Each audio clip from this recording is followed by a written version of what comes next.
السلام علیکم ملګرو پرون د طویلو چې د عمران خان پسې چې کومې خبرې مولانا بجلیګر صاحب کړي دي هغه حقیقت په در سره سبانې ویډیو کې شریکوم نو نن در سره شریکوم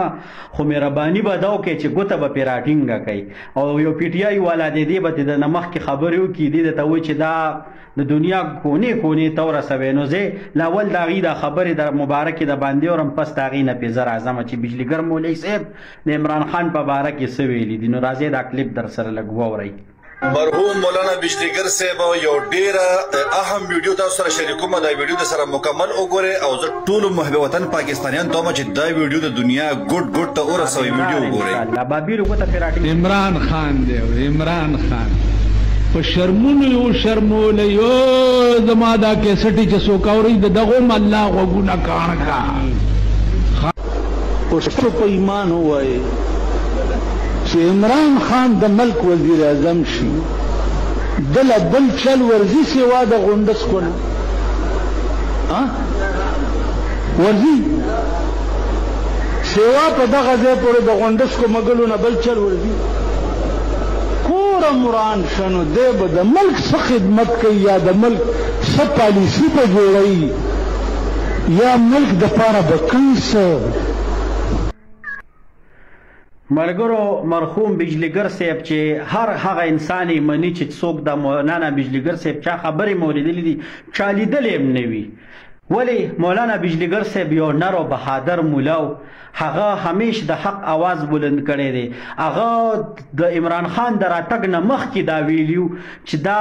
دا شی به راته وزیر اعظم جوړوي خو دې به د ملک دپاره لکه کوي څه سیوا ده خو صرف غونډس کې ټول عمر په دغه پسې وایي مګلي دي نو دې به د ملک خارجه پالیسي څنګه جوړوي دې به په ملک پوهېږي څنګه لکه مثال چې دا شنه لکې خر دی اوس یوتیان راځي او د مولانا فضل الرحمن صاحب په حق کې چې مولانا بجلیګر صاحب کومې خبرې کړي دي اراخلي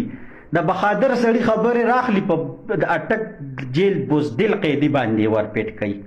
پوه شولې شرم وکړي پی ټی آی والا مولانا بجلیګر صاحب که منې نو دا خبرې ومنې چې هغه درته وویل چې دا راته تاسو وزیر اعظم جوړوئ دا ما کیسټ دی چې وایي اورئ د دوی هم خدای غوږونه کاڼه کړه چې په دې خبرو عمل نه کوئ ګورئ دا مولانا بجلیګر صاحب ډېر مخکې ویلو چې دا شی به راولي وزیر اعظم دی به د ملک دپاره څه خدمت کوي نو دغه حساب کتاب دی او دغه خبرې به تاسو اورېدلې وي د مولانا بجلیګر صاحب د خولې نه او بله خبره دا ده چې د مولانا فضل الرحمن صاحب په حق کې هم چې کومې خبرې کړي نو راځئ یو ورکوټ کلیپ در سره شریکوم او ګوته پرې راټینګه کړي چې فل رامان غوندې نر غازي بهادر شجاع مارشل الله سره ډغرې وهونکې د مارشل الله په دور کې په جیل کې اوسېدونکې هغه غوندې سړی ډېرېوال فیل کی د تالی سټو د سیاه دپاره د روټي خلاصو دپاره د ضمیر فروشو دپاره د خانانو نوابانو دپاره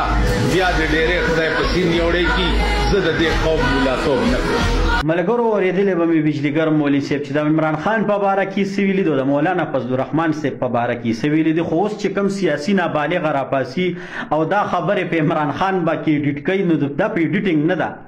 حق وي حق نه پټېږي او بعضې خلک اوس دا وایي چې یاره عمران خان سره خلک زیات دي نو د هغې بدله زه دو ټوک جواب درکړم چې چېرته غولي هلته مچان ډېرې نو ګوته پرې راټینګه کړې ملګرو ستاسو ورور بلال اجازت غواړم د الله په امان